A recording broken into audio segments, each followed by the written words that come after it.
It won't solve everything overnight, Jack said, but it's sustainable. We're not depending on one thing. Tuttien smiled. It's better than depending on nothing. His mother raised her glass of water. To our garden of happiness. They clinked glasses, laughed. It felt absurd and beautiful at the same time. The next morning, Jack went back to Tuan's farm, spent the whole day there. Tuan showed him pollination techniques for the pomelos, how to take pollen from one flower and brush it onto another, increasing yield by 30%. It's tedious, Tuan warned. You'll need workers for a big orchard. I'll do it myself for now, Jack said. Tuan grinned. That's the spirit. They walked through the custard apple section. Tuan explained harvest timing, how to tell when fruit was ready, how to prune for maximum production. This isn't fast money, Tuan said, but it's real. The trees don't lie. You put in the work, they give back. Jack absorbed everything, took photos, made sketches. By the time he left, his notebook was full. On the ride home, his phone rang. Unknown number. Hello, Mr. Jack? This is the bank. Calling about your loan extension request. His stomach dropped. Yes,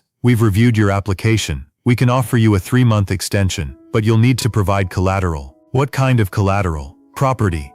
Or a guarantor with sufficient assets? Jack's mind raced. He didn't have property. He'd sold everything. And his mother's house was already mortgaged. I'll need to call you back, he said.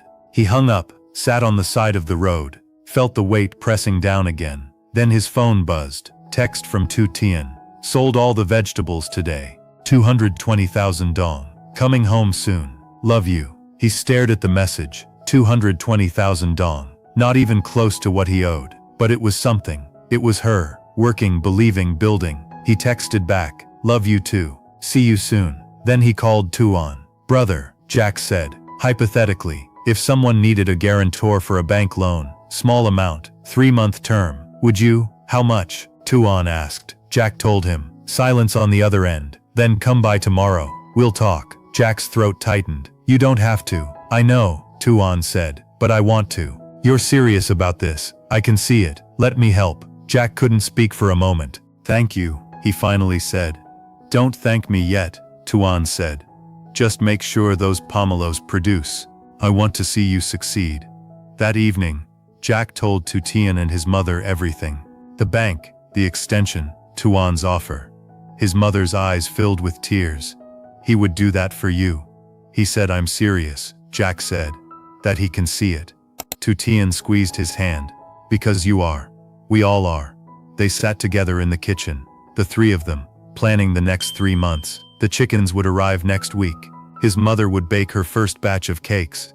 Jack would finish pruning the orchard and start pollinating. It wasn't certain. There were no guarantees. But for the first time in months, Jack felt something other than fear. He felt ready. Outside, the sun was setting over the farm. The chicken coop stood empty but waiting. The vegetable garden was planted and growing. The pomelo orchard was healing, branch by branch.